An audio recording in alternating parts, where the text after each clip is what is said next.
বন্ধুরা, আজকের আমার ছোট ছেলে 15ই পা দিল। 15 বছর পূর্ণ হলো। তো আজকে তাই ওর আজকে জন্মদিন।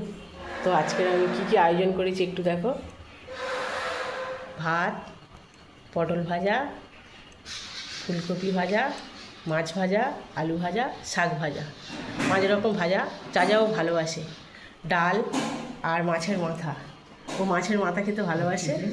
মাছের মাথা আর এই হলো চিকেন কষা। আর এই মিষ্টি, ক্যাডবেরি, পায়েসও তো করেছি, ওটা তো করতেই হবে। আর এই যে মাজা, আইসক্রিম, সব ওর জন্য আজকের আয়োজন।